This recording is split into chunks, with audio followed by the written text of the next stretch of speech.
Good evening, good afternoon, wherever you find yourself in this weird, wild, wacky world of ours, and welcome to the exciting installment of Darkness in Dublin. Stephanos is a man who's always loved to create things.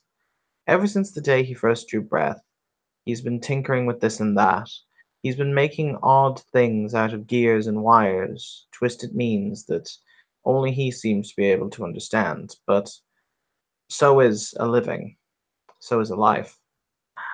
We find Stephanos now standing at his forge, located out behind his home, I would assume, or his forge is his home. These are both possibilities. However, now hammer clatters upon the anvil in order to create what it is he has currently been commissioned to see into existence. It's a rather odd commission for Stephanos, admittedly, but money is money, and you'd be unwise to turn it down. After all, his handiwork is not cheap, but then again, not many people seek it out in the modern era. He holds up in his hands well, for lack of a better word, it's a leaf. A tiny, delicate leaf made from golden flakes that have been melded together before they will be delicately affixed onto the stem of an apple. Beautiful. Gold. That's what the buyer wanted, after all. And he said for them to come and collect it today. So, he'd been putting painstaking hours of labor into this, and we join him just as he finishes his work. Well, Stephanos, having finished the final touches, so to speak, making sure everything is just so, he very carefully places the gold-plated leaf or gold leaf substitute, etc., sets it down very carefully because one errand slip and he's out all the hours of work and effort he put into it. Make sure he has it.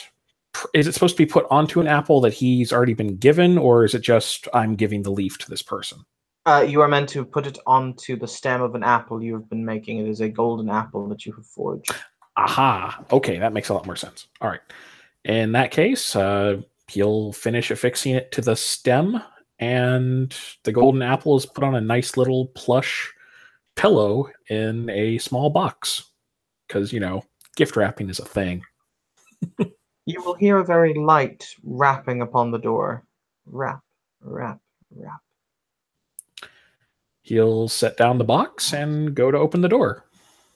There will be a shorter form there. What height is Stephanos' person? That is a good question. I would estimate, based on this picture, he's about, call it 6 foot. Okay.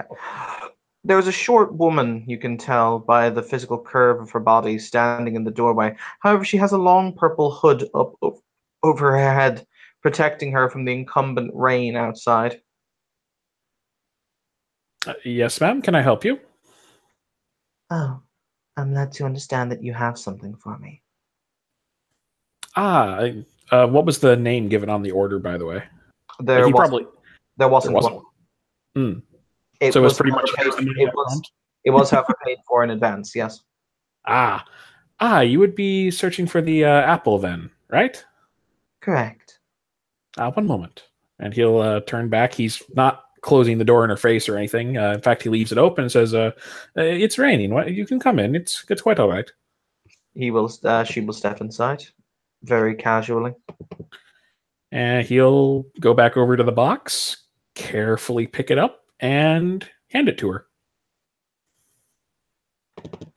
You will see something very peculiar.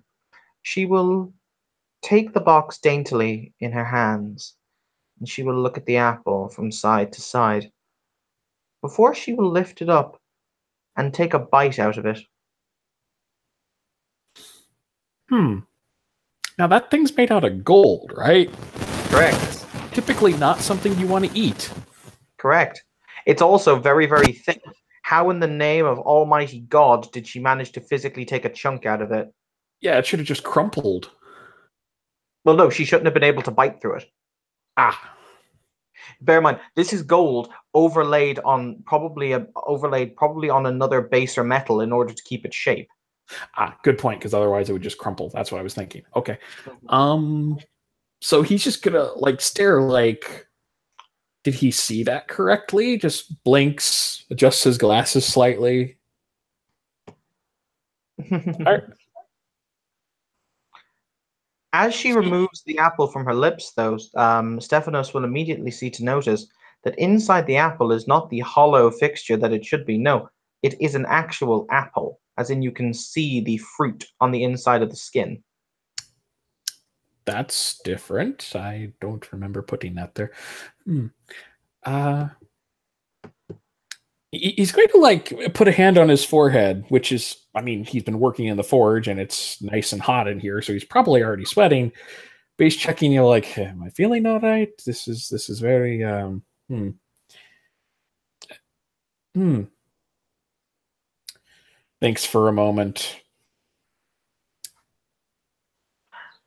Where are my manners? She'll say. I must give you a bonus for your excellent work.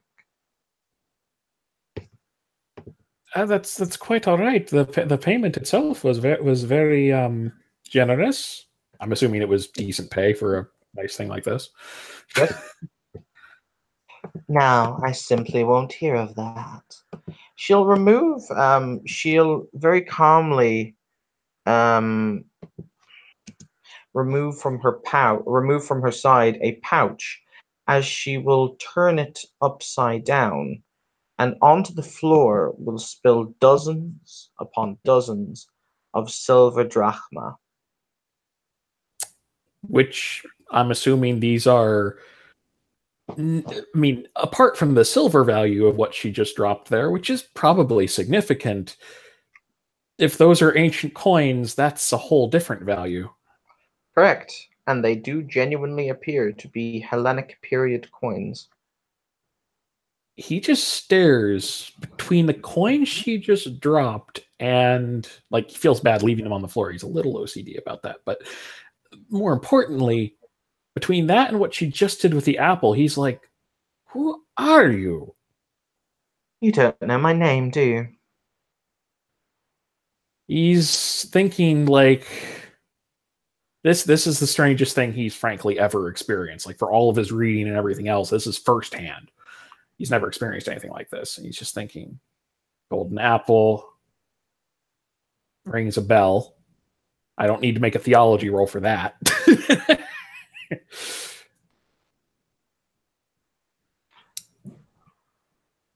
uh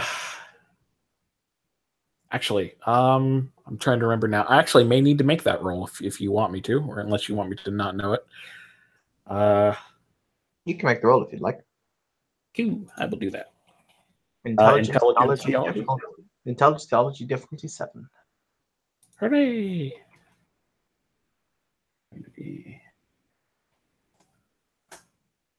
One success.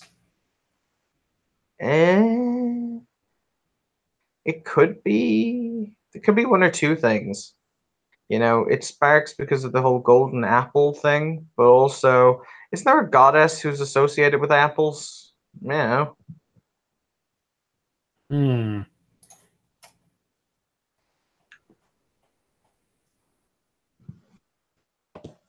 He remembers the parable actually about the three apples that were that contest with the three goddesses, and it was Aphrodite, Hera, and Athena.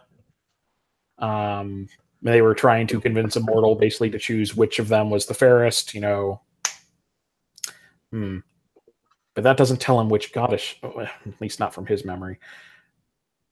He's going to look very apologetic and be like, I feel like I should, but if you are what I think you are, he doesn't even know what to say at that point. Like, he thinks he's crazy for even considering that at this moment. That's because that's well beyond his theories. This is going into oh shit territory. My. It would seem as though you really did come out soft in the wash. Where are my manners? She'll throw off the cloak. They simply call me Eris, or Discord if you'd prefer.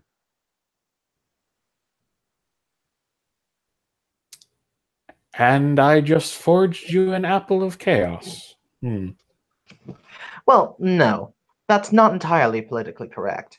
What you forged me is a facsimile, a bauble, something that's pretty to hang on a tree. Would you like an actual apple of chaos? I think that's something that only you are worthy of holding on to that. Oh, the terror that follows that. like it's just like, oh no, you're too kind.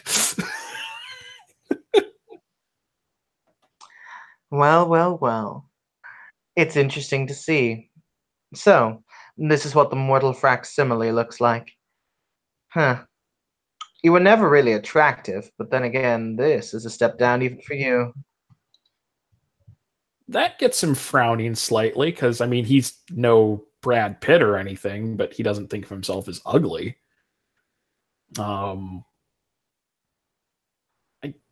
But also her turn of phrase is kind of like, wait, she's saying he's a mortal facsimile? Mm-hmm. It's going to be, if that is a facsimile of your apple. He's just like not processing quite right. Then what am I supposed to be a facsimile of, if you would enlighten me? She takes another bite of the apple, by the way, just to completely freak him out. Oh yeah, he's grasped. That apple is no longer what it used to be. She'll say, "You're a facsimile of divinity."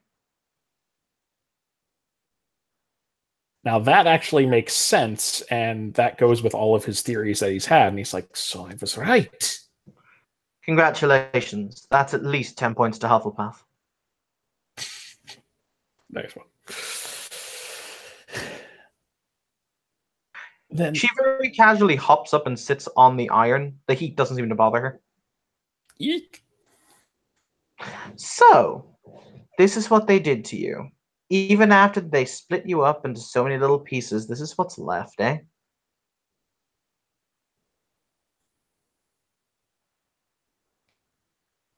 He's still like, he's obviously fighting between two reactions on this. He wants to say something, like he wants to ask her a million questions because he's being presented with what is, I mean, lower echelon divinity. Still divinity.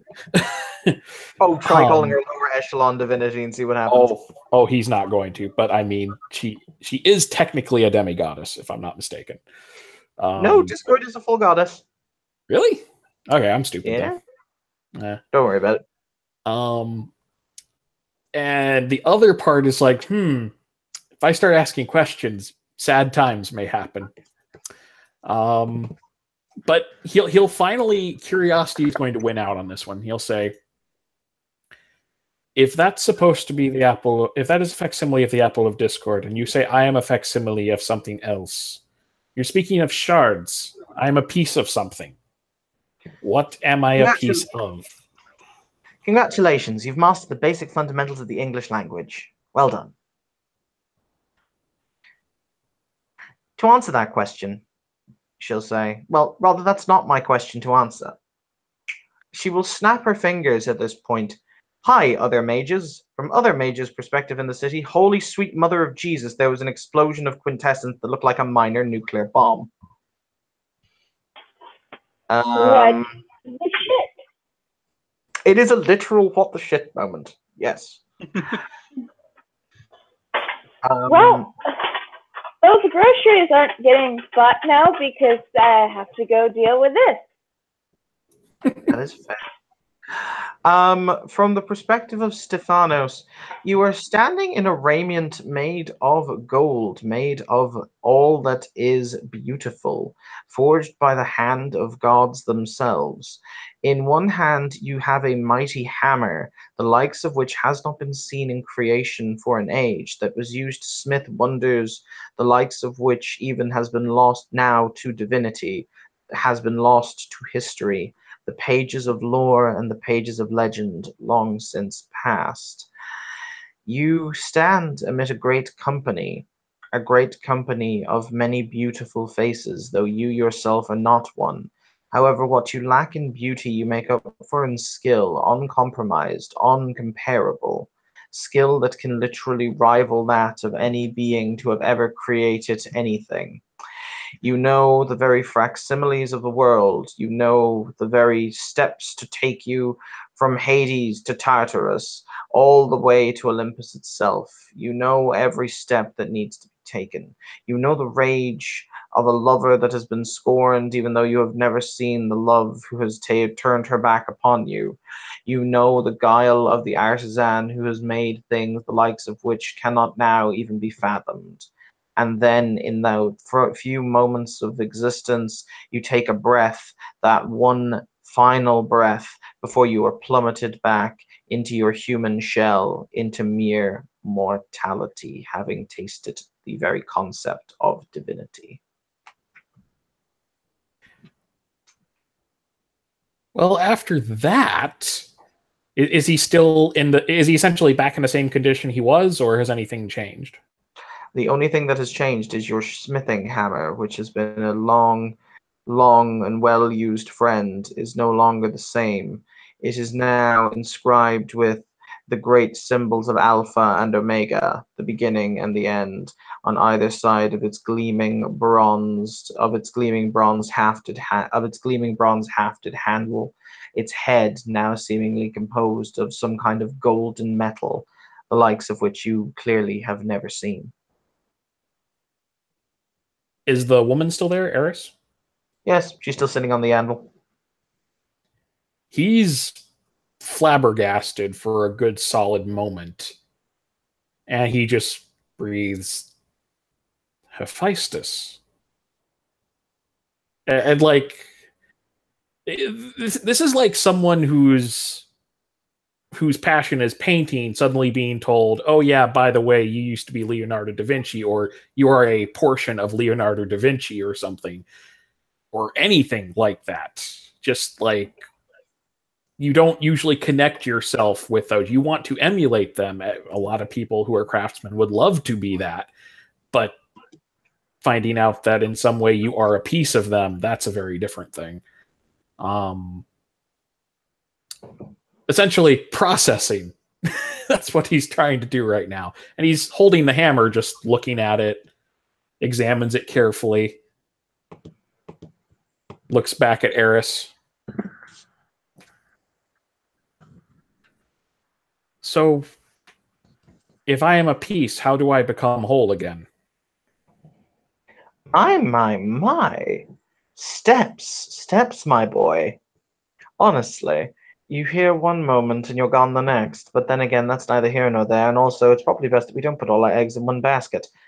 None of the above will make any sense to you yet, however, maybe in time they will.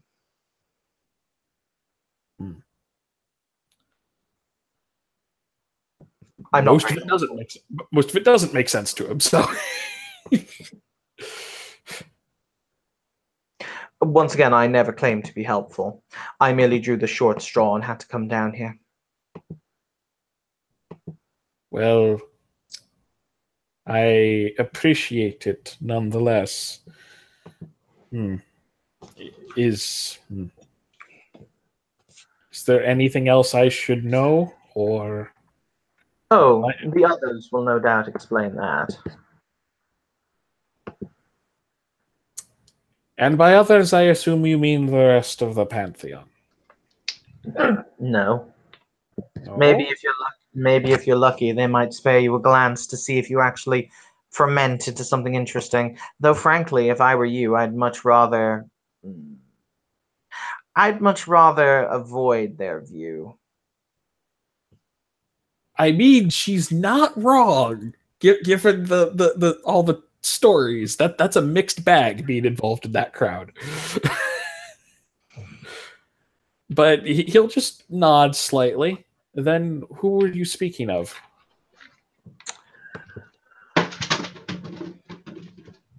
I believe she was speaking of me, sir. From the shadows, this thing just steps forward. Oh dear.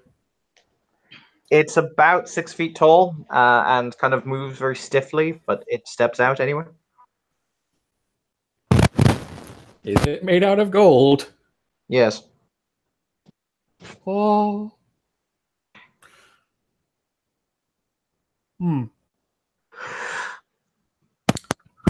Well, he's going with this doesn't seem to be a hallucination, but I mean, he's never had a hallucination before. He doesn't think he's asleep because this is all way more vivid than he usually would dream.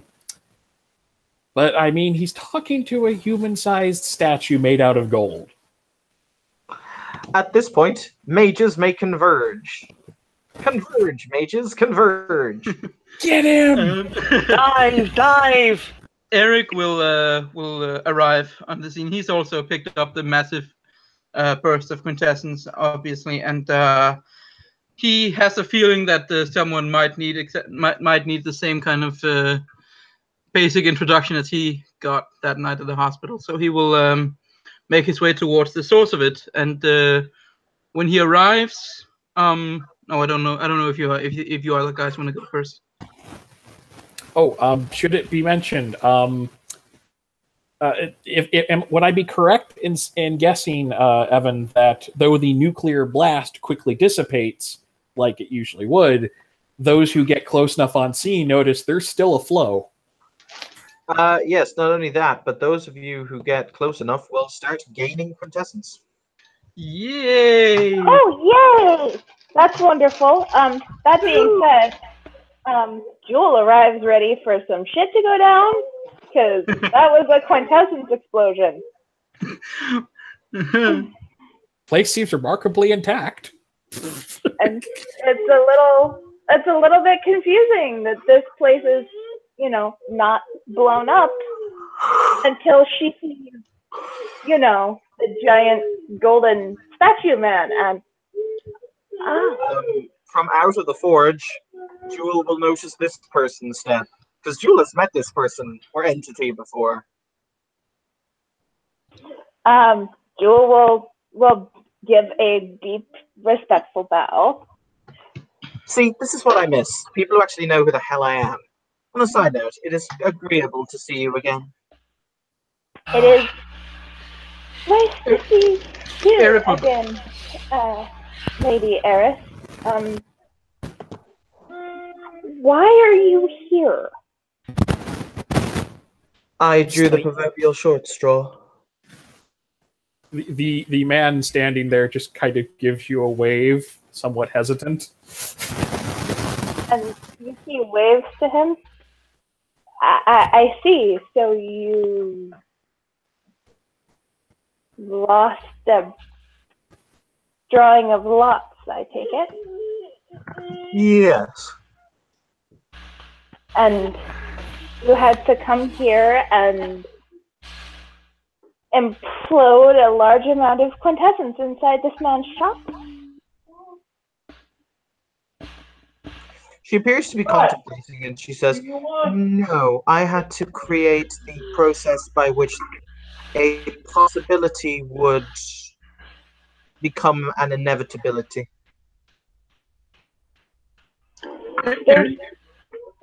There's an oh shit look on Jewel's face as she realizes what's happening, finally. Eric, for his part, doesn't exactly know what the two of them are talking about, but when he saw the respectful bow to the entity, he decided to follow suit and do the same before he looks at new guy. And then On he a side note, all of you guys will now have your avatars completely filled, and as Eris stands there, you will start to generate one task every 10 seconds. Neat. Is that it will literally start falling from your fingertips. Task is solidified quintessence. Yes, I'll Byron? get ready to into myself, sorry. I'll stop. No, I was saying, what were you trying to say? No, I'm gonna say, so Benny will walk up to the door. Doesn't even knock, just comes in. Kinda looks around and going,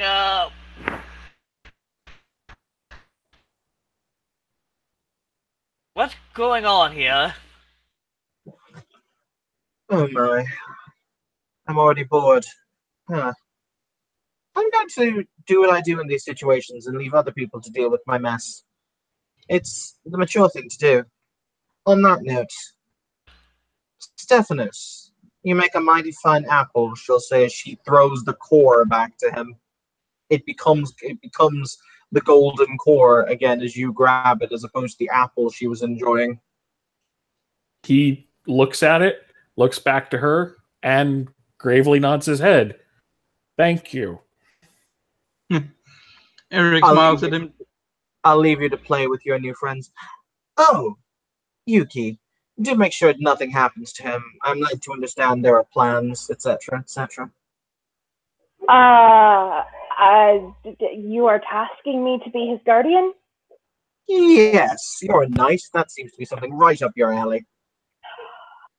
Of And course, bear in Lady mind, Eris, I'm I an will not Olympian fail divinity. you. You can't say no. I will not fail you. I have no doubt. Remember what happens to those who fail me. Oh yes, I do. Did I just see a shakedown on an Olympic scale? Yep. Yep, taking order. With that, you will basically see her explode into what appear to be rose petals. By the way, did I generate task 2 while she was there? Yes, everyone here will have generated up to 5 additional points of task just by her presence.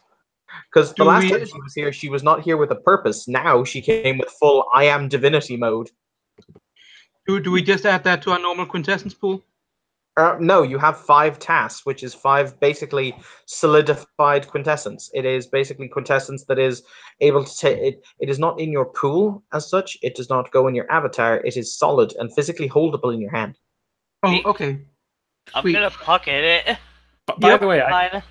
By the way, I know people like resonance is an optional thing, but essentially, this guy's aura, as far as like his magic, it's kind of it's oppressive in the sense of like standing in front of a forge fire, even if it's not that potent or anything. It's just like. But we would need the forces side or something to see that, right? No. It's resonance is just like a general inkling you get of someone's magic. Oh, okay. It's also an optional thing, so I mean, no big deal. No worries. Anyway, Eric looks at the new guy and obviously can see that something is way off in his aura or his whatever you want to call it. But he decides to play it safe and then looks at the guy and says, "So, your world just changed, right?" Well, I just had one of the gods come down, and yeah, that's A thing? Yes. He nods. I know this is very confusing. He smiles. It wasn't too long ago that something similar happened to me. Just let the 3 of us. No, why don't the 4 of us go take a walk and we'll do our best to explain as best we can. Yes. Perhaps we should take a walk. Yes, no, we'll take a walk. And she just kind of places a hand on the side of her jacket, like feeling a very comforting presence there. And she will turn to Stephanos and introduce herself. I am Yuki Kimura. Stephanos will respond. I am Stephanos Argyris. I am, well, as you see, among other things, I am a smith. But, if we are to take a walk, normally I would just lock up, but,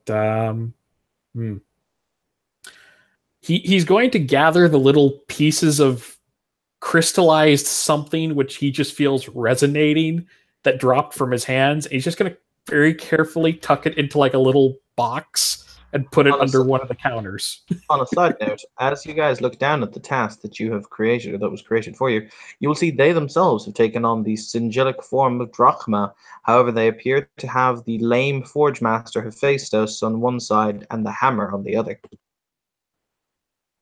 Oh, speaking of which, so yeah, I think when my character starts trying to walk, I'm going to notice something, won't I?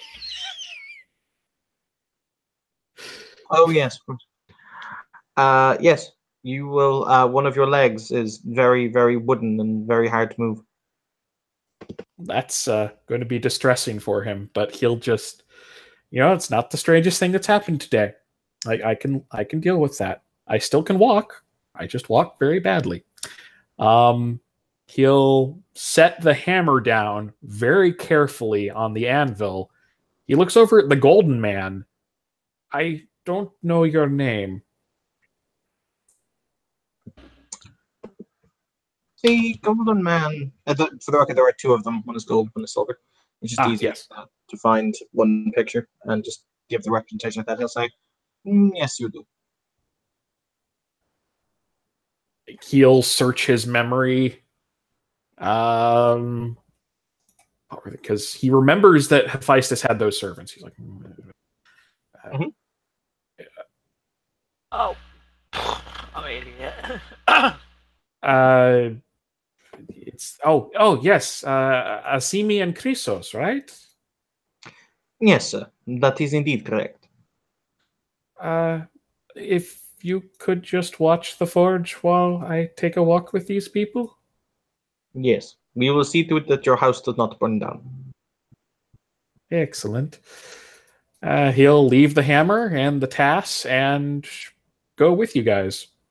Oh, by the way, my name is Benny. Benny Summerfield. Pleasure to meet you. And I am Dr. Eric Paulson. He says, "It is a pleasure. An unexpected one, though." He smiles. Ah, yes. It unexpected for me too. I did not expect any of this today.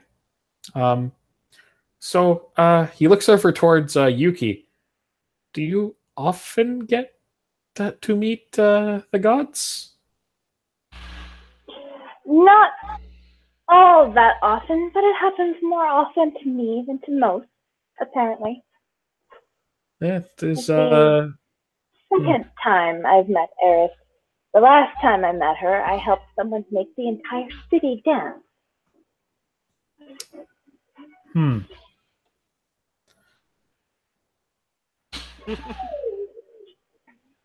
He'll just nod slightly at that, not sure what else to say on that front. I mean, there's not a lot to say. Exactly, just like, okay then. It's Eris. Exactly. So He's obviously not one of mine, so maybe when you two can explain what's going on. I'm not sure what you mean by one of yours.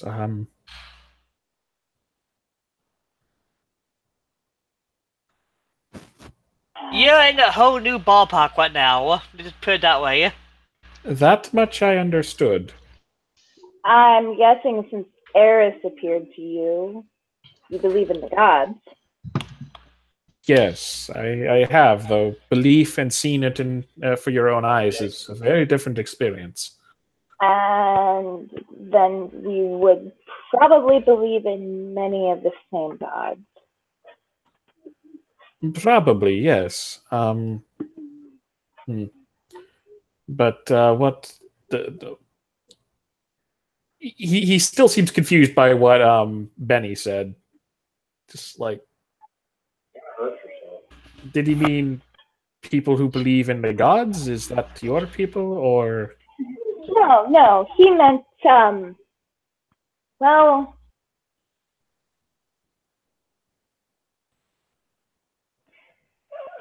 your entire perception of reality has now been shattered.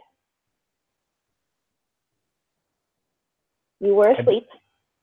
Now you are awake, and you see the world as it truly is.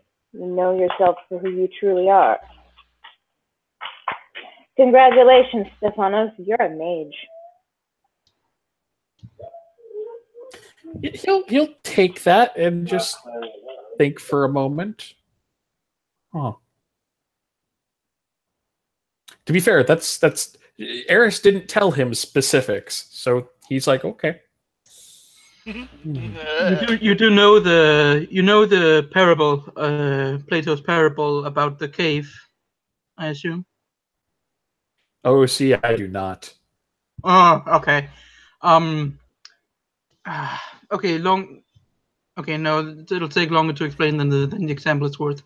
Forget I said anything. I mean, you can explain it in character if you want. Yeah, okay, that's true. Okay, Like you did there. I know Plato's parable about the cave. Yeah, exactly. Yeah. Eric will smile and look at him. I assume you've heard of Plato, the philosopher. Yes. Yes, he told a parable once about, and he thinks for a moment on how to put this the shortest, and then he said there once were some people who had been trapped in a cave for their whole life, and one of them managed to get out of the cave into the real world. Now, while they had been trapped in the cave, they didn't see anything except some vague shadows of reflected light. And then one of them went outside and saw reality for what it was. You are now the person who went out into the shadows, who went out of the shadows and into the light. And the rest of the world, he gestures to, like the world around them, are the people that are still in the cave. Now, when the man who ventured outside came back and told his fellows what he had seen outside, they thought he was insane. For obvious reasons, it's probably not a good idea to tell anyone else that you are now a mage, because either they'll just laugh at you, or they'll think you've gone insane. I don't even tell people I'm pagan most of the time. He shrugs and smiles. That is less of a problem nowadays than it used to be. To be fair. Yes, but your family isn't Greek Orthodox. He smiles and then says, "No, I have other family issues. I've found out." But all right, so I'm as you say, a mage.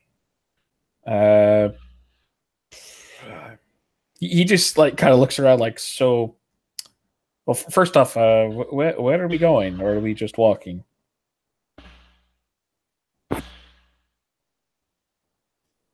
I got no clue. I just thought we were walking. I'm kind of new to town. Eric looks at Yuki. Is it a good idea to take him to Agrabah? Probably. Eventually, I will need you to come with me, Stefanos. Ah. All right. In the meantime, let's go to a more secure location where we can talk freely.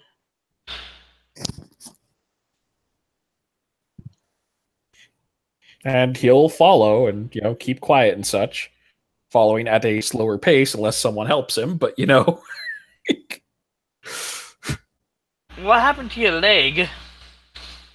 If I had to guess, this is what happens when,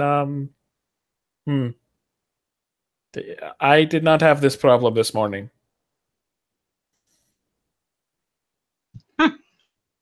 Yeah. I've never seen that before. Well, I haven't really seen anyone awake before either, but that's neither here nor there. I've seen one person awaken, and it was a lot more destructive. Everything kept breaking down. It was bad. I'm glad that did not happen. I like my forge. Well, I like my tools, but it happened, Yeah. All right, kids. So we are going to go to Agrabah Nights, are we? Okay. Cue a chorus of Arabian Nights. Chris,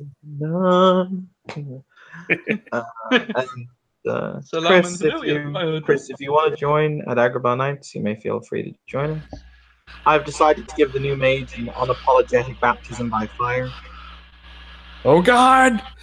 But fire! This is how bad it is, guys.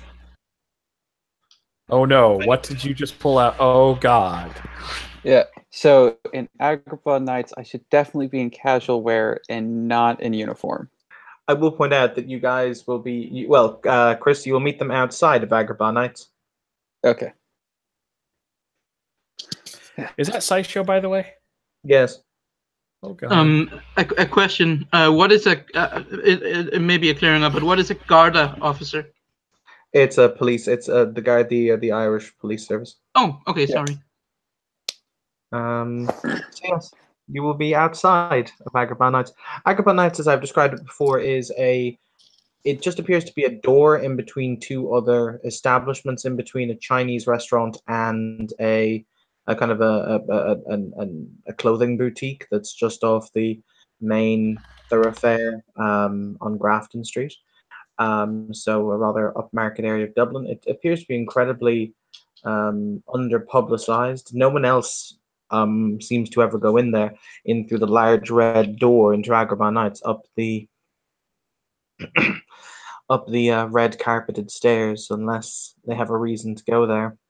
However, yes, once again, you will see. Sorry, you will all gather together outside of this place before heading up. I'm going to go and get something to drink really quickly. So, commence your RP, and when I get back, you will head upstairs. Yeah. So Ryan would be outside there, wearing wearing casual clothes, not in uniform today or this time. Luckily for everyone, where he'd be wearing, honestly, probably something tackily patterned and bright colored. So kind of like what he's wearing in the picture. Yeah. That is probably an eyesore just to look at. I mean, I don't think it's that bad. I'm going to withhold Well, it judgment. stands out in a crowd. True.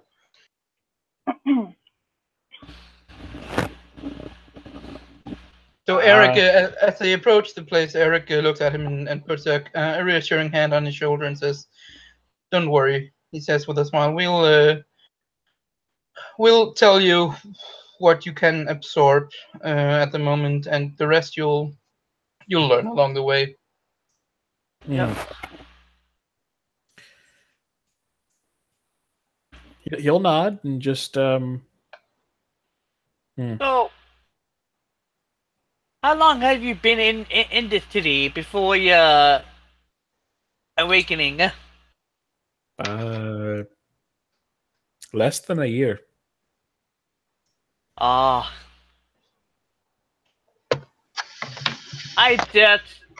myself just arrived.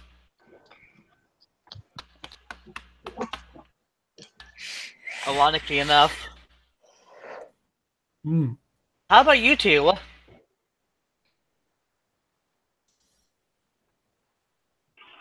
Oh, I was sent here from Japan. I thought I was delivering a message that the teacher had died to his family, and instead I got told to stay here. What part of Japan?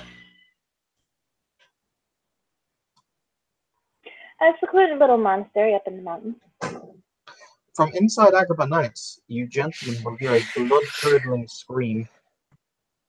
Oh dear. I wonder who's dying now. I don't do that. Stephanos is going to go inside unless anyone stops him. No. Yuki's hand goes to her jacket and she tears in after him. Yeah. I want in. Eric follows. He's ready to. Brian's going in too. He's the party healer, so he needs to be ready in case shit happens. All right, Bob, stick to the plan. Stick to the plan. Leroy! We have a plan. We never have a plan. For once. You will see seated inside Agrabah Nights, there are a number of very heavily tattooed Japanese men. And a Kevin. Because Kevin exists now, just as we're about to do this. So yay, Kevin. It would make sense that he would be here. There are also, you guys will see as you enter, 4 people suspended in midair, spread eagles, completely naked. 3 men, 1 woman, all who appear to be of vaguely Middle Eastern descent. And you will notice one of the Japanese men is very calmly standing behind them with an axe that is entirely that is bloody, as he is clearly chopped off he is clearly halfway through the process of chopping off one of the legs of one of the men. Do I have any questions about that? Because it was a lot for me to verbalize. No, rolling initiative. What does the person with the axe look like? It is. I can show you a picture of her. Okay. One moment. La la la la. However, if anyone has any prevailing sights up as they enter that are blue booked, do you possess any? No. Let me double check here. It is this woman here, though she is fully clothed. She has an axe in both of her hands. So she's holding a large kind of fireman's axe in her 2 hands. Somewhere Stitch is screaming, "Hot!" Yes. Well, you're not wrong.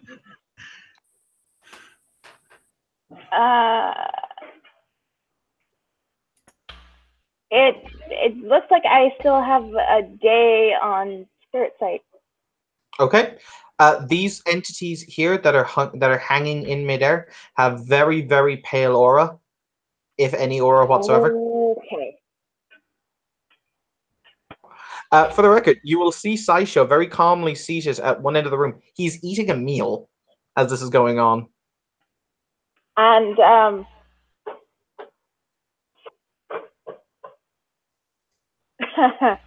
okay, so she's just going to look around the room.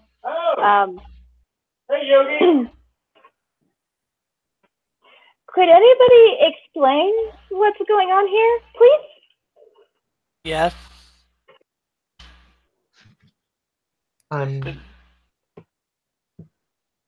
Oh, hang on, sorry. Somebody just came in. Technical difficulties.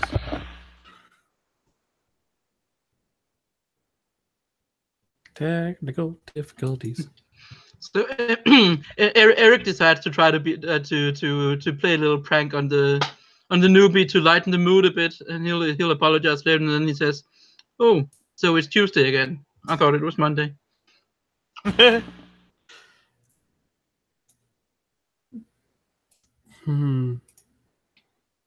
Sorry about that. I was just greeting. Everyone say hi to my mother.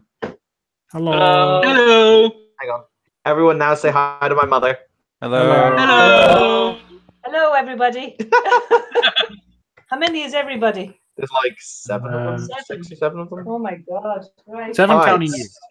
All right. So, what was the question I was asked?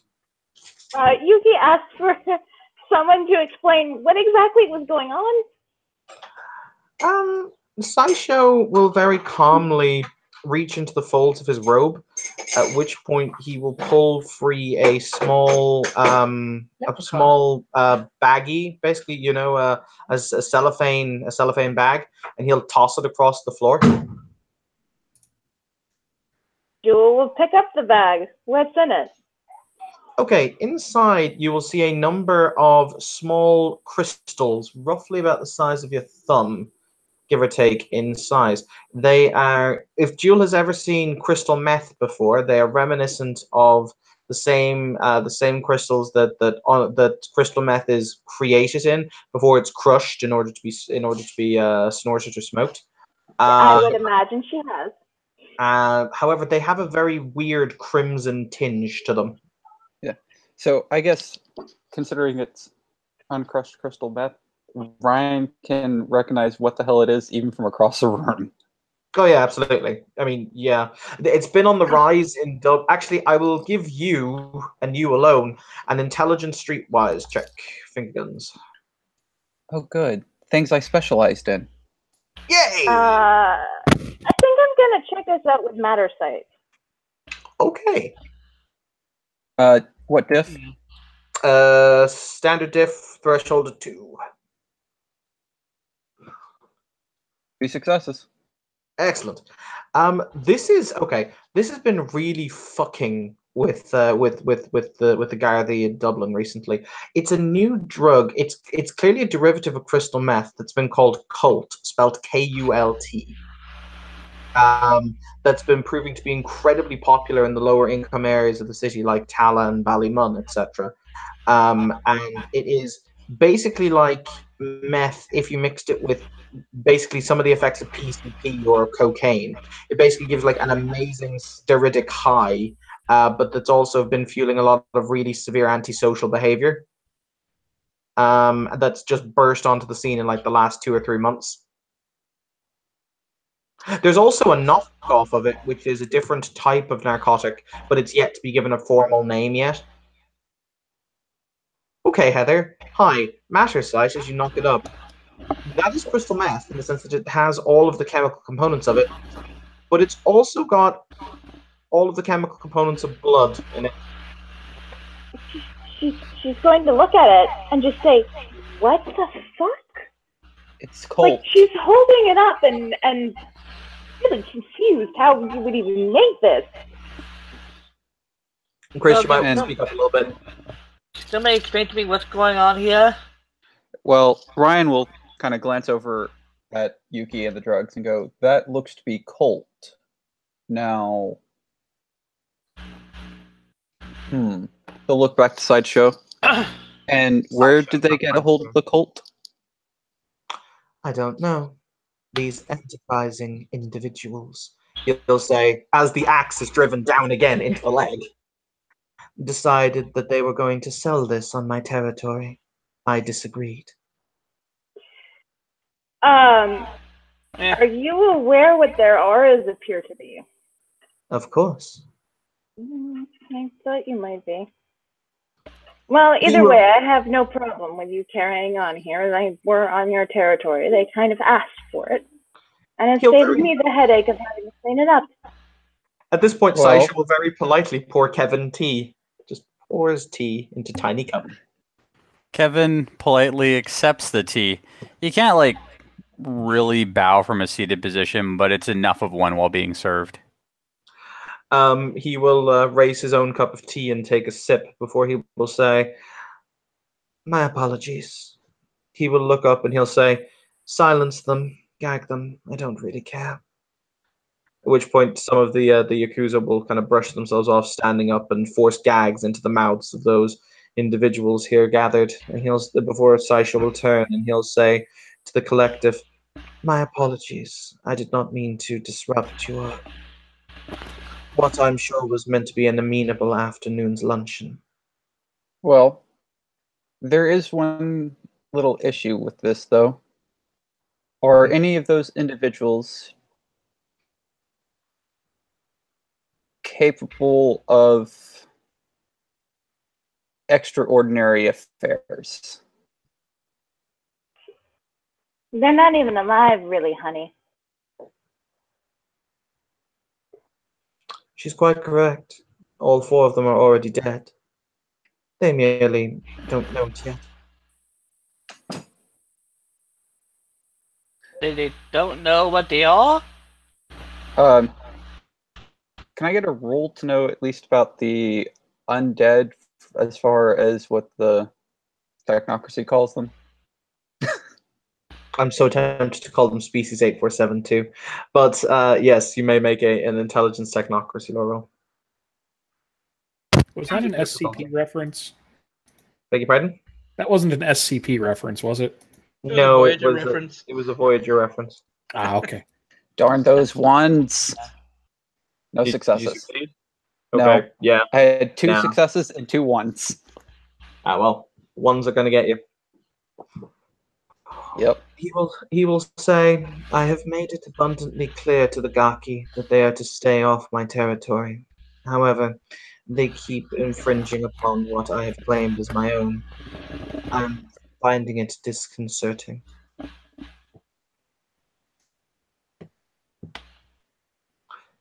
His eyes flick to Stephanos as he gestures with a single finger for you to step forward. Since this guy appears to have a lot of control over the group, he will hesitantly step forward. Yuki's gonna step forward, just behind him. Not next to him, just behind him. Is Yuki going to be whispering social prompts like you should bow now? Yep. And he will do so. With some difficulty, lame. He will look him up and down and he will say, you have recently just blinked away. I am told that, yes, sir. Interesting. My apologies. This must seem so strange to you. Kind of helplessly shrugs a little, like, oh no, it's totally fine for me to walk in and see this. He doesn't say that. He'll gesture for you to come over with the same finger and kind of pat the table that he's sitting at. I assume that's an invitation to sit, not on the table. You assume that is an invitation to sit at the table. Okay. You'll walk forward. Is Yuki coming with? I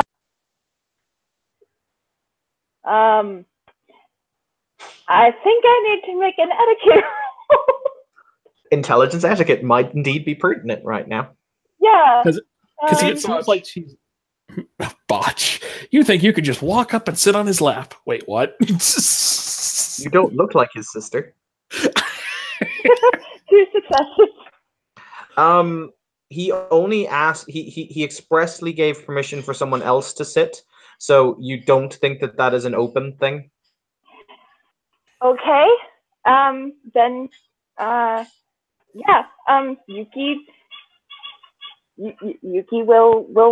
she will follow him to sit and pull a chair out for him and then stand behind him in the assumed bodyguard position. Yeah, as Yuki moves to take on like an obvious bodyguard position, Kevin does the same for Saisho. Heather, it's time for the eye lock. Yeah. Yuki's eyes lock with him. Like, really? Is this really happening? Saisho, for his part, places a hand on Stefano's shoulder and he'll say, I have a service to ask of you. Your name, for a start. Stefanos Agiris. It is a pleasure to meet you, Stefanos Agiris. Many simply call me Saisho, or the Ebon Dragon, whichever you prefer.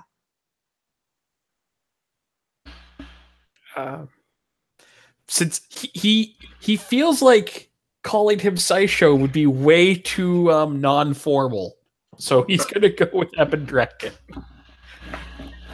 He will very calmly denote the people who are strung up, and he'll say, will you do me a service, Stefano? If it is within my power, I suppose. Well, what would it be? One of these filthy, blood-drinking, shambling corpses will be allowed to live. The other 3 I will consign to oblivion. Choose for me.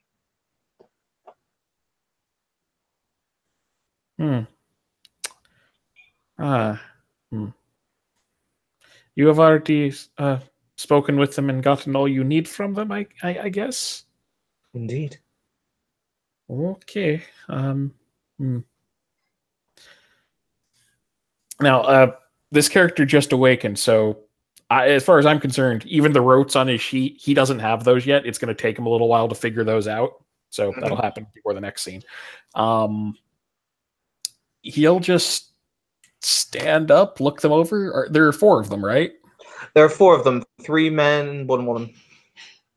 They all appear to be of Middle Eastern slash Arabian descent. And they are gagged currently, correct? Correct. They are also How many are missing limbs? they're also held fast. How many are missing limbs? None of them. Only one of them has the axe that was partially dug into their leg. They were in the process of cutting it off, but they've clearly stopped now. Oh, of course. There are guests present. He'll just look between them like he's not sure what to base this off of. He just looks them over. Are they like making eye contact with him or anything? Some of them are. Some of them are staring at you really defiantly. As a matter of fact, if you want to roll your intelligence crafts, you can feel free to do so. Sure. Let me take a look real quick.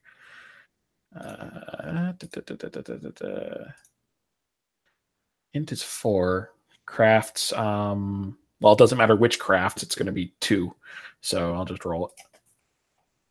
If Standard. 3 successes, unless I think what's my specialty again? Unless creative applies. It does. That's 4 successes. Holy Mary, Mother of God! You're not sure what they made these chains out of, but the amount of pressure you can see there that they're holding them down with. Basically, these people, at least one of them, who's straining against the chains, or is straining against rather, they're suspended up in midair via chains that are connecting through their wrists that have been pulled tight. So it's almost like they're in a rack situation. Based on the torsion of the chains and the amount of force that he's actively propelling downward, that is Mike Tyson levels of strength, if not more, in order to keep the chains at that level of torsion. You're surprised that they're actually able to cope with it. Jesus. Okay. And you said of the 4, some of them are glaring defiantly. Which ones are not? The woman who had the axe in her leg. More distracted by the pain or just not looking at him at all? Just not looking at him.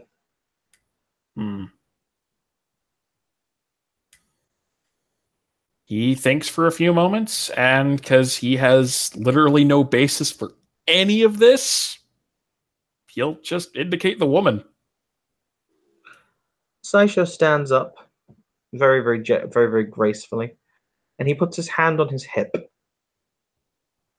You will notice the sword there.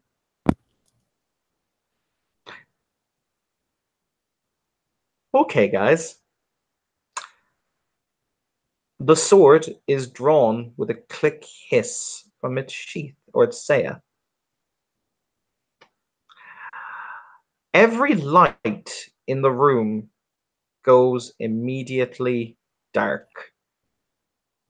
It is as if the light itself has been slain in the room for that brief second of time. You will all feel a nebulous cold that will pierce into your very beings. It is so freezing. It is as if you stepped into a place that lacked the sun. Not a place that has forgotten the sun's light, but a place that lacked the sun itself. Your hands in that moment will be as ice, and you feel them shatter. Your feet in that moment will be as heavy as lead as you feel them stick to the ground. Then, somewhere in that nebulous darkness which has never seen the light, you hear the roaring, the sound of a dragon exalting its fury to the nameless void. At which point, 3 new screams join in that symphony, join in that cacophony of anger, pain, and death.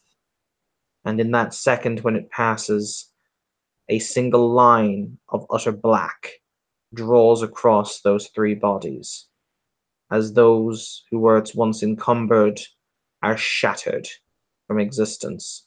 Yuki will see the pale remnants of their souls slain in that briefest of moments, and in the face of the one who remains, absolute, abject, utter horror before the sword is replaced in its saya. Yeah. Hi. Anybody watching Yuki right now? She looks horrified. Those aren't coming back on the wheel. Just letting you know. Yeah. Oh, yeah. She's aware. She gives Saisho a look like, was that really necessary? And again, is horrified. As you spend a few moments, the feeling returns to your hands and your feet, kind of like that pins and needles like feeling.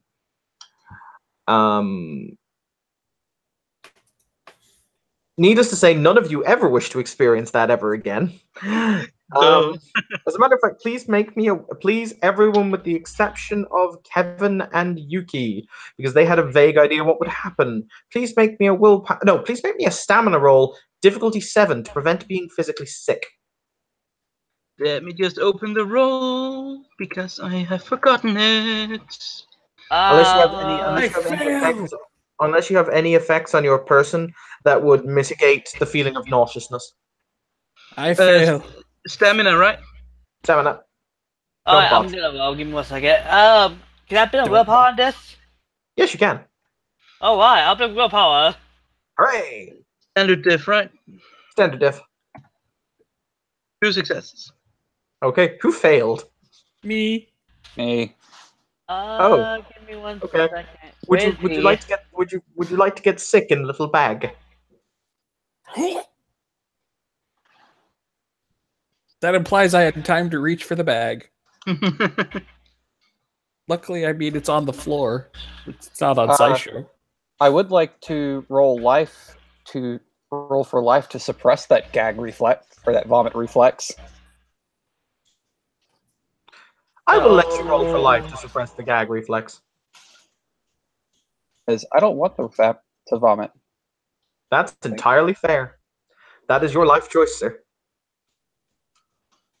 Difficulty 7? Yes, it's difficulty 7. The difficulty of the roll, because it's me just not vomiting. It'd be life 2, so difficulty 5 minus any instruments.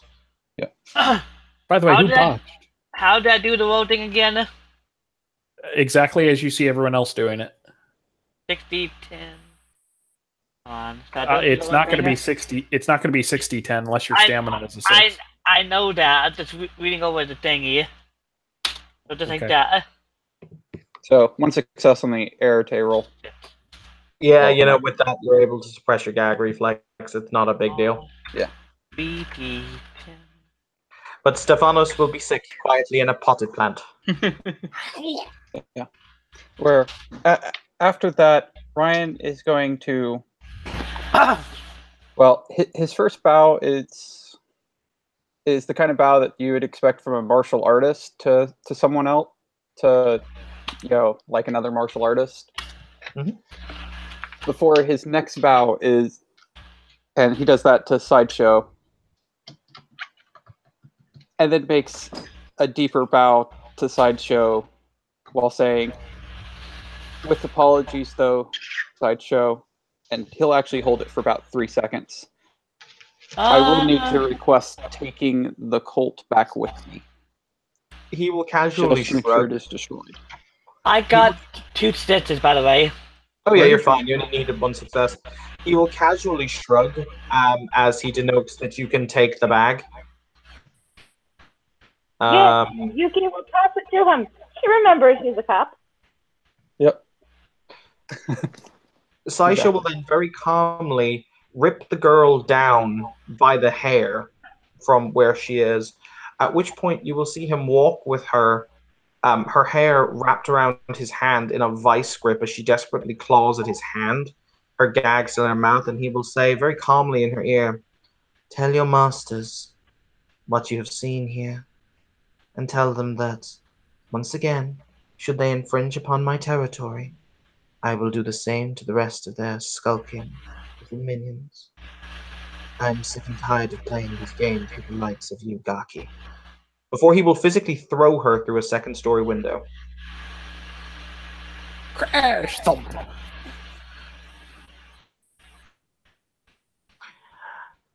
There's a vague thump outside. It's while Yuki's awkwardly rubbing Stefano's back now, witnessing this, that she wonders if Saisho is another person for whom the djinn that normally attends this place just fucks off when he shows up. When you got a sword that is literally the death of a spirit, what is the thing you don't want to fuck with if you're a spirit?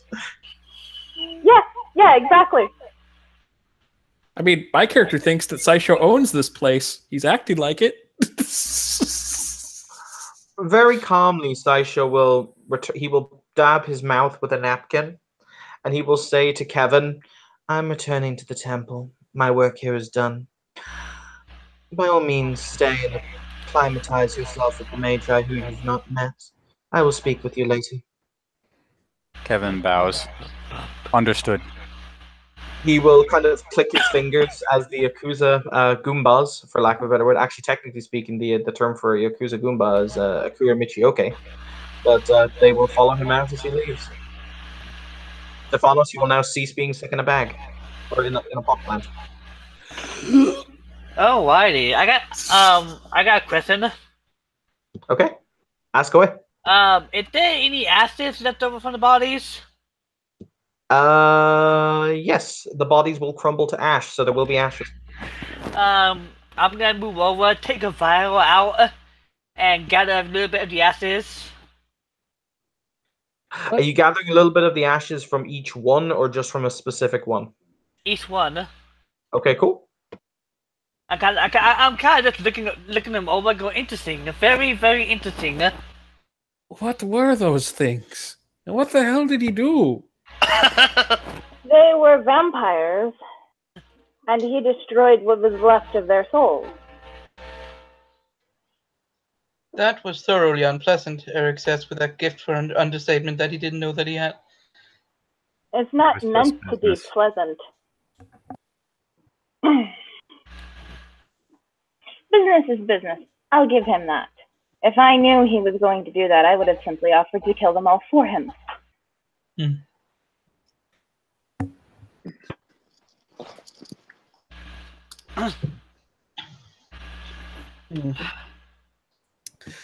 Well, so is that what this place is normally used for?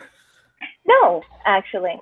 Normally this place is used for drinking and eating and occasionally planning large missions. That's why I suggested that we come here, Eric Smalls. I thought that we would be having a quiet afternoon to introduce you to the basics. And he looks around and says, "Boy, was I wrong." If I may perhaps suggest, En Shahid, perhaps some mint tea might settle your stomach. This woman just appears. Spearmint tea, if you have it. Probably Of be course, the best. She will bow very deeply to the newcomers, and she will say, "Where are my manners? My apologies. I am the..." Oh, one moment, please. She will walk over to the broken mirror, or over to the broken window. She will snap her fingers, at which point the mirror piece or the window pieces will seem to dance in midair until they reassemble themselves in the broken window pane. Now that's a much less traumatizing form of magic.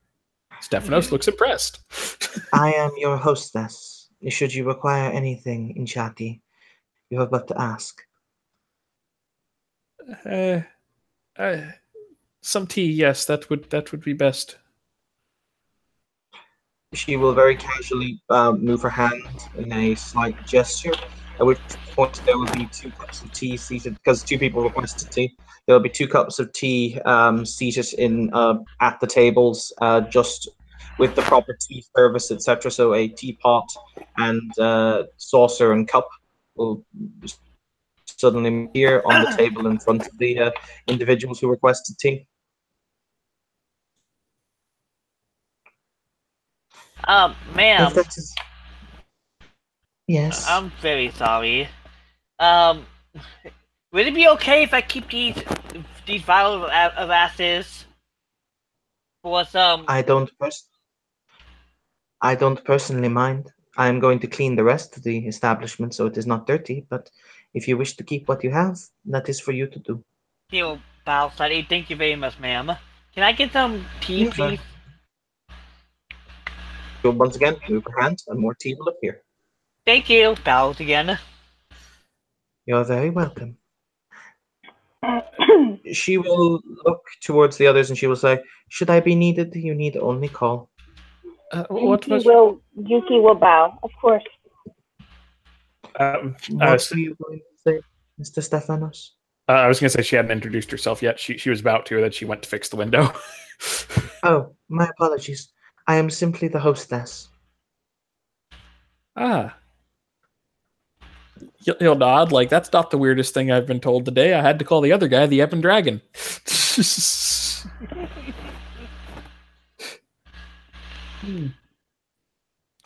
With that, she will see to the rest of the tea and any other orders before she will make her way through a large tent flap at the back of the establishment and disappear from view.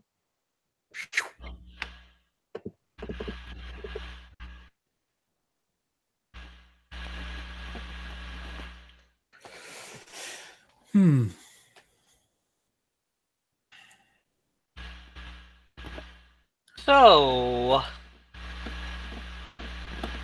he kind of looks awkwardly.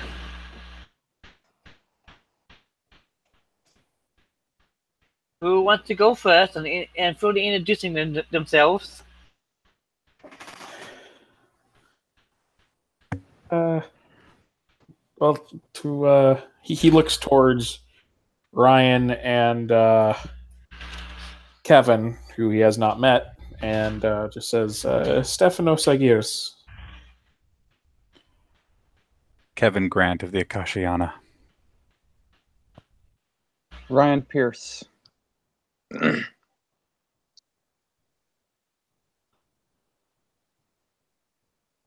In case it matters, he'll look to Yuki and then back to Stephanos. I'm a Garda officer, which is the only reason why I needed the Colt. Sorry, I heard part of that. I'm a Garda officer. Which is the reason I needed the Colt bag. Ah. Don't need it getting on the streets again through another method. Not saying that y'all would, but don't know how y'all would get rid of it. And evidence is a good way. I understand. My name is Benny. Benny Summerfield of the Virtual Depths. Not to make acquaintance.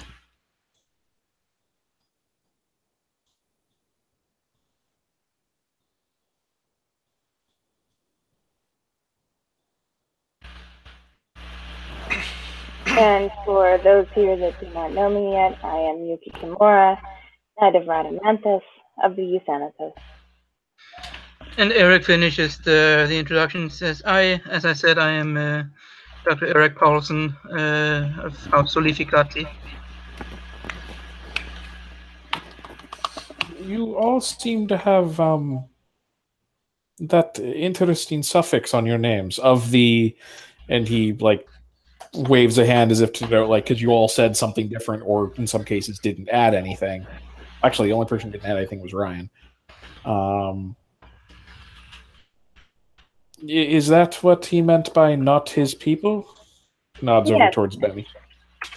There are different groups of us, different orders, different traditions.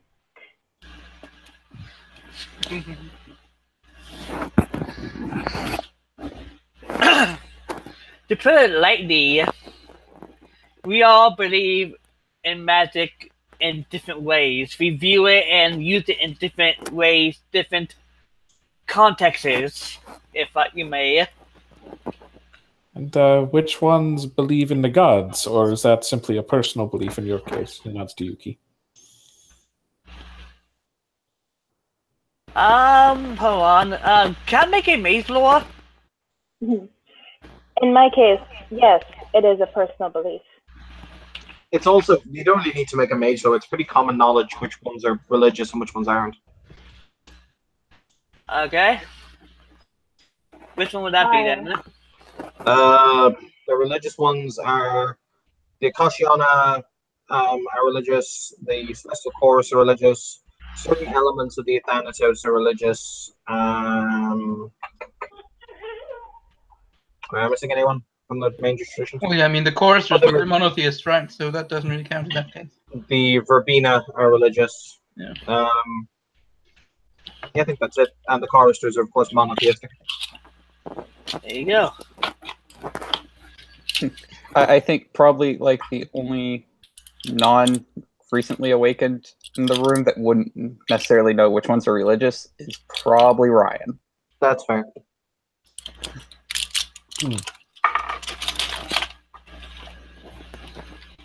I simply reach out with my inner divinity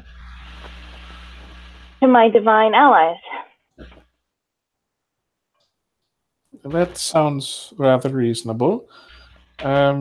Is that what your people are about? They are priests of sorts, or? Many of us are. There are also warriors and guardians.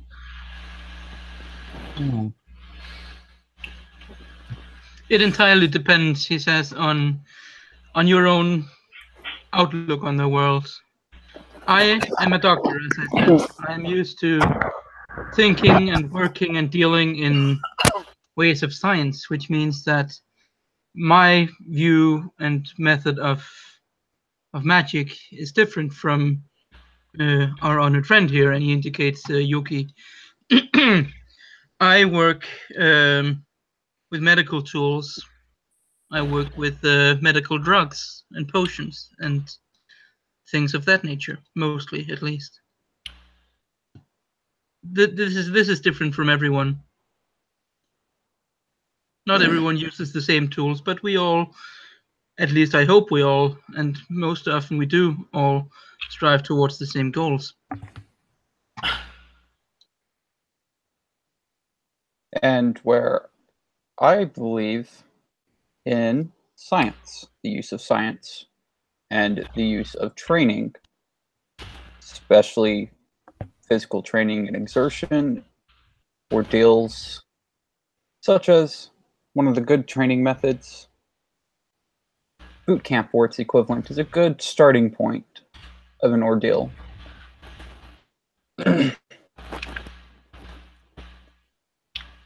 I, too, am a scientist, but my fields rely more on the mechanical ends of things, the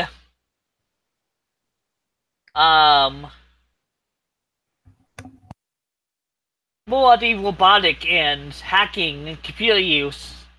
For me, everything is data. I can explain everything through data and stuff as that.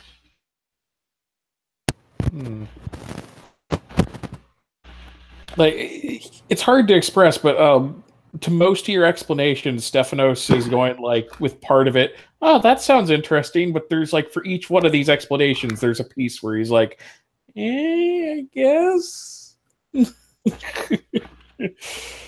Like, it's not quite jiving, but he's, listening attentively.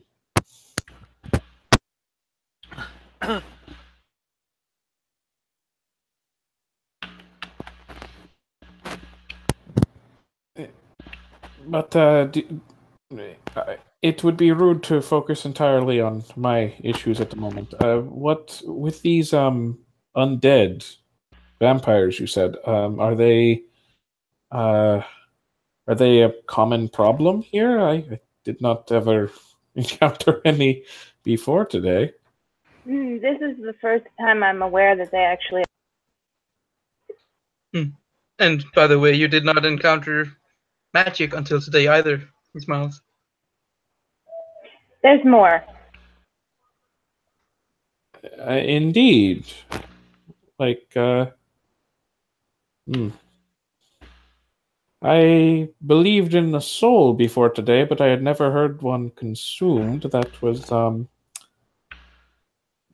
interesting. I'd rather not think about that. Until today, your eyes were clouded. You're seeing clearly for the first time. And you can see now that the rain has gone? Yeah, Evan, like would I that. know? Hey, Evan, would I know or be able to make a roll to know if the undead are a common problem around here or have been? Not really. Remember, you failed the previous roll in order Yeah. to remember a thing. Yeah, to at least know what they are. So, fair. Clearly, I don't have to deal with the undead much.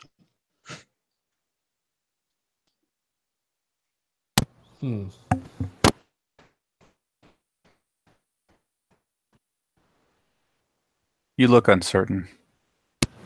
Your uncertainty Well- is natural.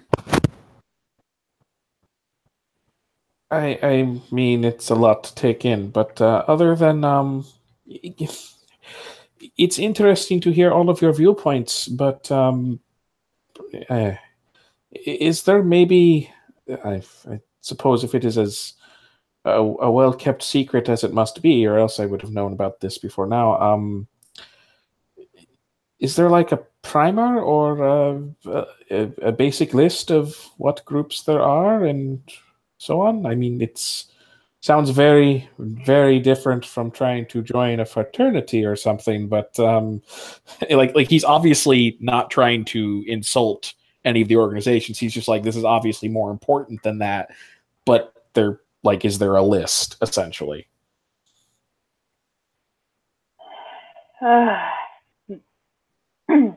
Or a place he could go to find a list would be a better way to phrase it. If you want to know, if you want to learn the information and not people's biases, you would need to visit one of the libraries, one of our libraries. I was going to say I don't think they have. I don't think they have listings in the public library about this.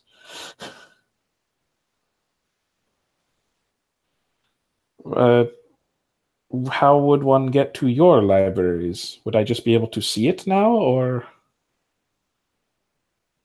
Yeah, a meeting with a librarian could be arranged, or someone who has access to a vast library, one of the two. Eric looks at him and says, "This is a very big decision. This is probably the most important decision you're going to make in your life. Oh, so shit! Take it slowly." He says, "Be sure that you make the right choice, and ask any one of us. We'll be glad to assist you." He smiles. Once you make hello there. Once you make a choice, that's once you've made up your mind, then trust your instincts. Motherfucking bastards throwing motherfucking vampire motherfucking windows. Oh dear.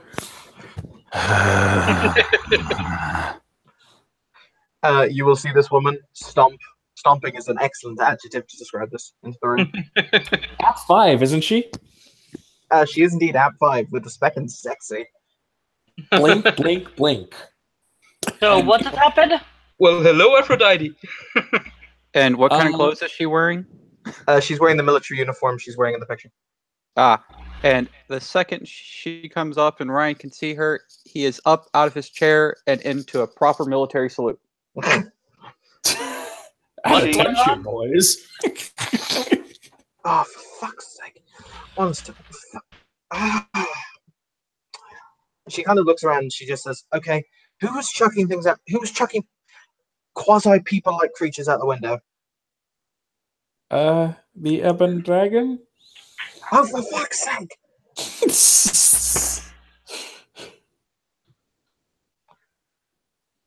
Oh, fuck's sake. I'm not drunk enough for this. I'm not drunk enough for this. I need to be drunk enough for this. Does the people-like creature still live? Yes, I believe so.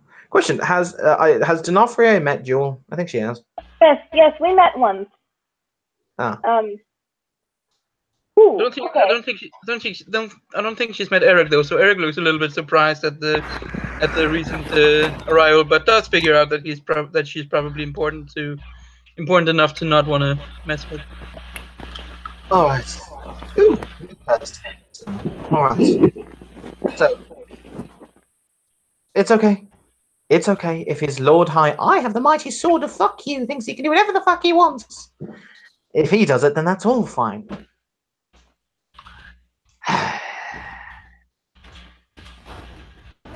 On the side note, I just point out many of my NPCs hate each other. It's just unfortunate I can't hate myself in the same room. Yep. And Ryan is still holding that military salute. Okay, Soldier Boy, at ease on. You know, I get that you're trying to be big and spiffy and all that, but please, thank you. Let's sit down and have tea. That's or no, let's have brandy. Brandy seems like a better idea. He'll drop the salute and nod, my life. and he will sit back down in his chair. Excellent. And then scoot it back because he probably knocked it over standing up. So I take it he's safe to talk aloud. Wasn't everyone here safe to talk around, I thought? As safe as it is to talk around a medic. Yeah. She'll extend her hand to Stephanos, as she really doesn't, as he's still glowing with new shiny quintessence, and she'll say, "Well, I suppose I should give you the perfunctory welcome to the family speech." All right. He shakes her hand. It is a pleasure to make your acquaintance. My name is Alexandre D'Onofrio Bonnie Flambeau, and she will spend the next minute and a half listing her names. His eyes progressively widen. Like, oh, she's still going. And then when she's done, Stephanos Agiris. We should get you some more names. With all of those names, you should have used Emilia Clarke as a model for her. God damn it. And I heard quite a few titles in there. You are not of... He gestures towards the other 5 people in the room. You are from somewhere else? Or different? Yes, the most honored tradition of the Order of Hermes, founder of the Magicals, etc. Ah. God. She kind of gives major side eye to anyone who questions the fact the Order of Hermes founded the tradition. Wait. Eric is technically in Hermes through Solificati, so he doesn't argue. There's no questioning on Jewel's face, just a hard, cold stare. Stare. Care Bear stare? Ryan is not being served at all. Billy does not look amused, honestly. Yeah, like, I mean, I wouldn't call what Kevin and Yuki are doing the Care Bear stare. But there's sure some staring going on. Uh-huh, yeah. Each other or staring at her. Yeah. Well, and Ryan would not be giving the... She just said heresy stare or anything. He wouldn't even have a care in the world stare. Because not his ducks, not his problem. For Yuki's part, is D'Onofrio that gets the cold hard stare, and it is Kevin that gets a more appraising another one stare. Yeah, it's one of those things where I'm sure she got the initial stare, and now they're just looking at each other again.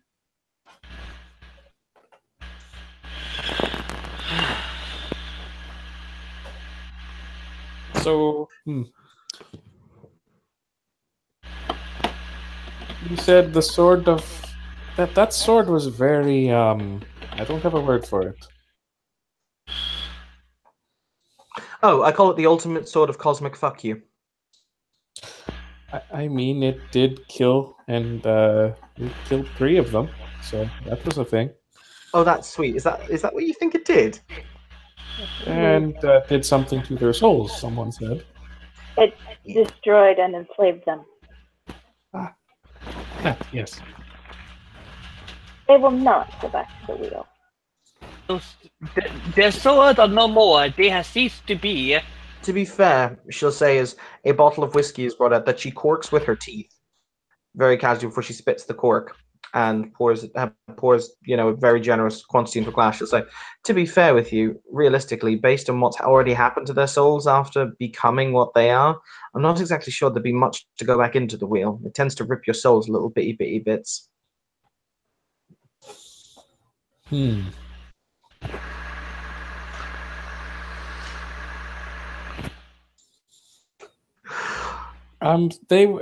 were just speaking about ways for someone like me to learn a bit about the different groups.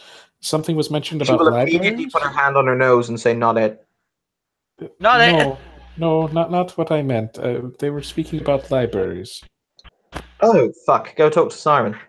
Wait, he'll casually turn and look at Yuki. Is he up and mobile again? I don't know.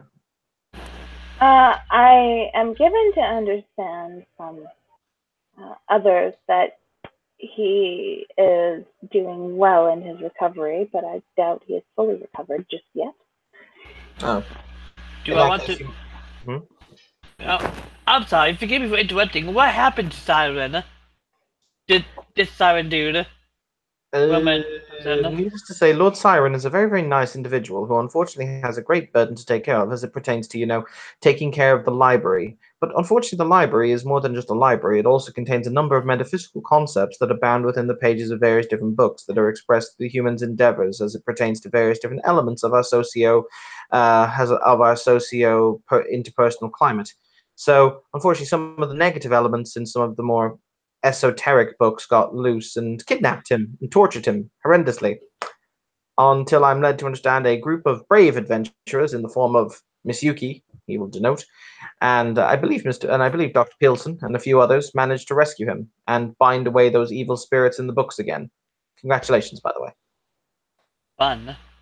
Yes, that is a way to phrase it. So if he is recovering, is the library closed then? I have no idea. You'd probably want to go and talk to his Lord High Jesus Sanctified Pants about that. Blink, blink. Who would that be? He will say, well, okay. Where to start? So, I am a master mage, which means I am great and powerful. She'll actually do the whole kind of spirit fingers thing. God. Yes. So, right, if you consider that, then there's those who are above me. And the highest person in the city is the guy who goes by the name of Archbishop de Calvornay. He's actually the Archbishop of Dublin as a general whole, and he's the highest high mage, I think, in the city. So he kind of makes him de facto boss whenever we actually choose to listen to whatever the fuck he says. So him, he's the one who oversees most of the magical bric-a-brac in the city. So if you want to know if the library's open, I recommend asking him. Did she give his name, by the way, or just description of him? Yeah, Archbishop de Calvornay. Okay, but it's only been said once, so he can't show up yet. That is indeed how him popping up works. You said his name was Archbishop. He repeats it. No. Ah, yes, Archbishop. God damn. You know, if he shows up now, he's gonna be like literally dragged out of the toilet or something like that. Or I mean, my character doesn't know that's how it works.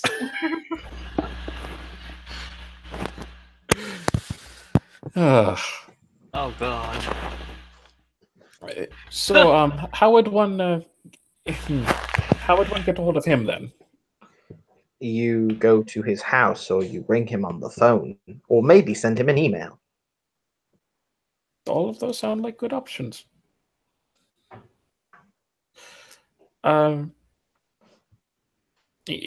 just kind of like go back to drinking his tea for now.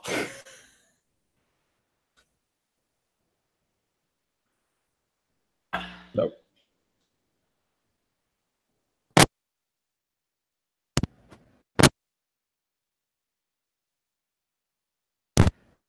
Did I disconnect? Yeah, a little. Oh, no, we're still good. Right, I need to go and make sure that more vampires are not defenestrated. Yes, this is a good use of my time. She will say as she picks up the bottle of brandy, bottle of whiskey rather. I've got to ask. I'm new to town. Is there some alliance going on between everything here, or is there free for all? The fuck are you talking about? Well, I'd like to point out, Byron, that sort of thing is basically never done in World of Darkness. That was an exception in Hong Kong. okay, never mind. Ignore that then. Okay, yeah. Got that. Just say. By the way, what? Sorry. Okay, in a previous game we played called Hong Kong, there was a really stupid alliance between all the supernatural splats that does not exist here because it was silly. That's just stupid. Sorry, go on. Let's not talk about that. Yeah, let's not talk about that. Okay, going on. D'Onofrier will stand up and she'll say, right, I'm going to go and see to my other duties and hopefully not get called up about somebody throwing more undead monstrosities out windows. Seems Nice like meeting you. It was nice meeting you too. She'll flick him a business card and she'll say, if you ever actually need tutelage in the ways of crap, just let me know. Thank you. He'll pocket the card. Fine. She will very casually walk out of the room. You'll hear the clicking of her boots on the stairs. Stephanos put the card in his pocket. He would have looked at it and then put it in his pocket. Yuki will take the card after D'Onofrier leaves. But And trust me, you don't want to be involved with them.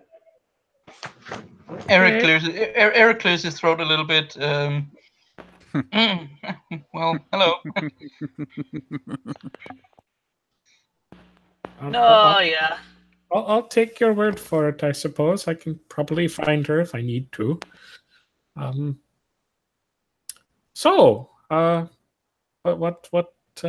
What else should we be doing? You said something about we'd have to go somewhere after Agrabah Nights. I wasn't sure what you meant.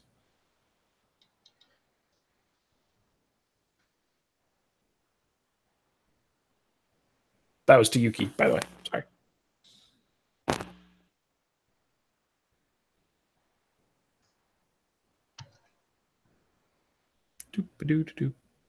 I was muted. Yes. I will be taking you someplace safe where you can stay and I can keep an eye on you. So I can't go back to my forge? It would be a wise idea for you to avoid that place for a while. Well, I should probably get my hammer. Hey, Stephanos, this sounds strangely like kidnapping. Hold on, I'm pointing this out for the player because this sounds suspiciously like kidnapping. I mean, we can go and get whatever you need, but things are going to be attracted to that place for a while, and well, Vinny will frown.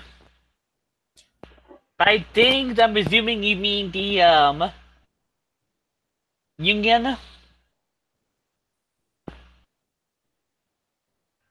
there are much worse things than the Union out there. We've seen one of them today. I mean,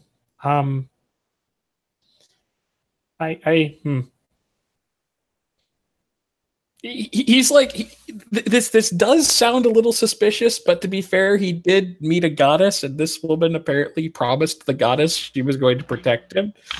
He's just like, is there no way to just keep that place safe and stay there?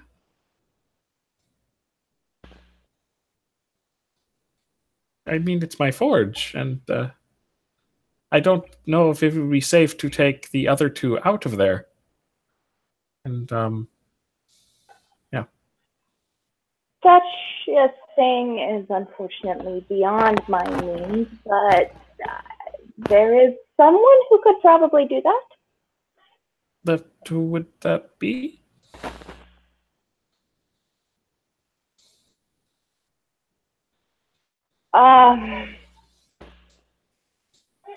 Likely someone we would have to ask a favor from. That sounds potentially expensive, but this is rather important, so who would Well, that be? Oh my god. there are a few options. Possibly win rate. We might need someone a little bit more powerful. And Yuki looks at the business card and just curses in her head in Japanese. But not verbally. No, not verbally. Any other options other than he nods towards the card and this other fellow? Sounds like it's one you don't want to deal with and one you don't think can quite do it. There are a few more options. One of them you would have to go visit for yourself. Who would that be? She is...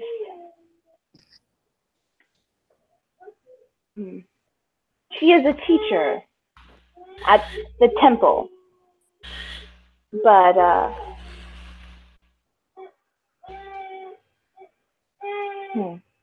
we disagree on some elements of the faith, and I am not permitted to set foot inside until I regain my clarity.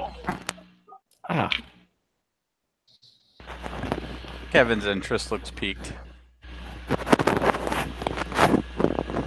I wish Torta were here for that.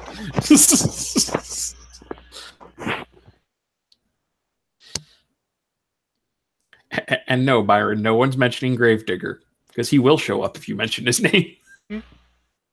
What? Gravedigger? No, that's out of character. It doesn't count. I'll get the. Speaking of which, Evan, you still there? I think we lost the SD. Quick, What happened? everybody, Wyatt. So, did anybody know of any other virtual adepts here? I wish to keep in contact with them if there's any here.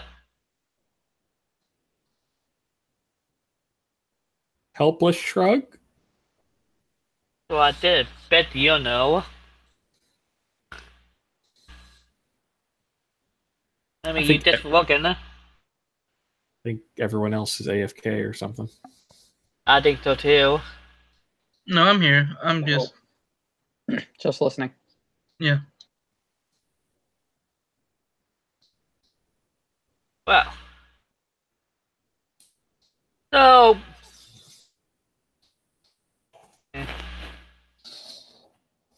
Not gonna lie.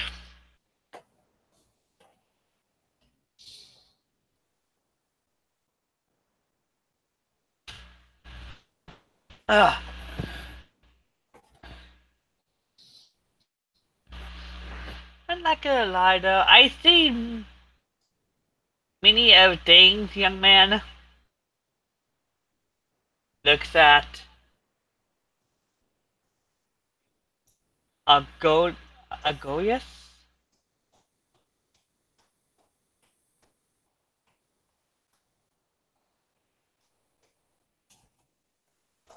I've seen a lot of strange things with the Agonius.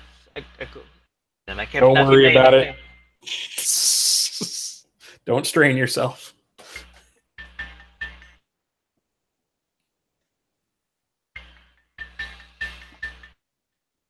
Yeah, but I have to say, you'll get used to it over time. As long as you don't die first. I mean, that would be preferable. Well, as long as you play it safe and don't leave away Dinkins, everything, you should be fine.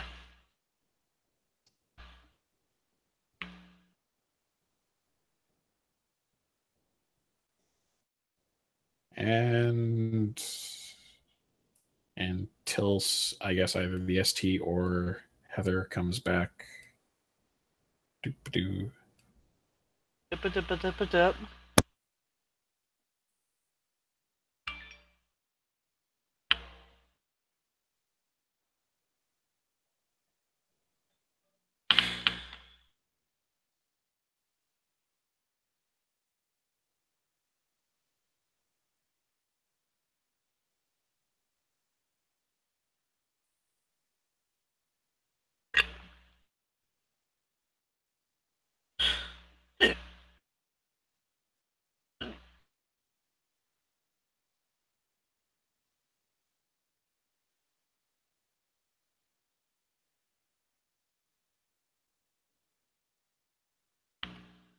Okay.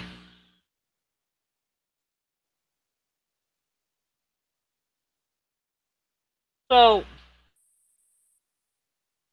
tell us a little bit about yourself. I'm.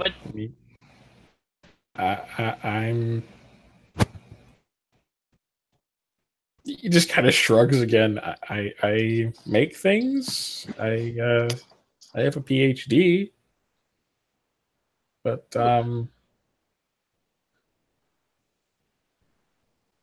PhD in what? Engineering.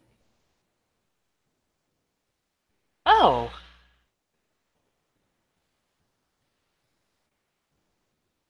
What do you like building? Whatever pays.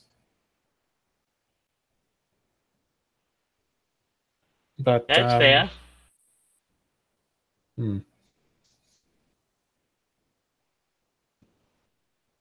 Mechanical or civil? I believe mechanical. All right, kids. Sorry, I had to go and take a whole bunch of painkillers for my mouth. Oh dear. Yeah, it's not too bad. However, I also had to go for another scene that I promised to do before I can eat dinner. So, does anyone need me for anything here before I go? Nope. Nothing that can be done quickly, so I think we're good. Okay.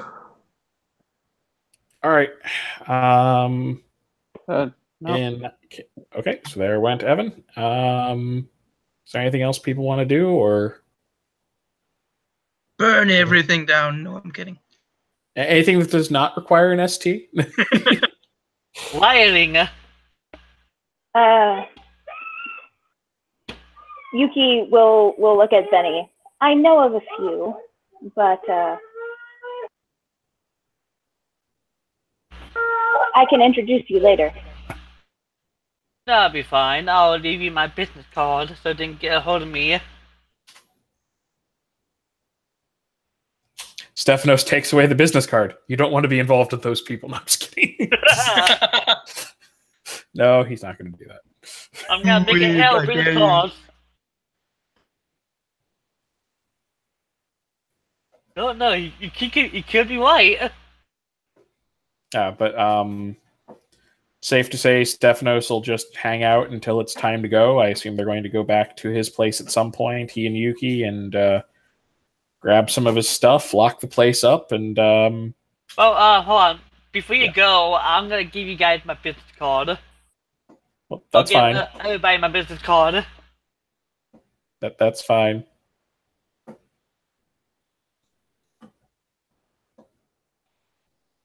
I mean, Stephanos would give a forwarding address, but he has no idea where he's going. Into the deepest, darkest dungeons of the Euthanatos.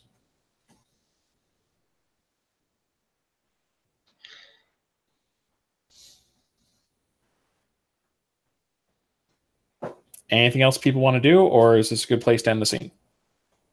Yeah, it is. Okay. In that case, this has been another scene in Darkness in Dublin. And thank you, players, for playing, watchers for watching. Goodbye.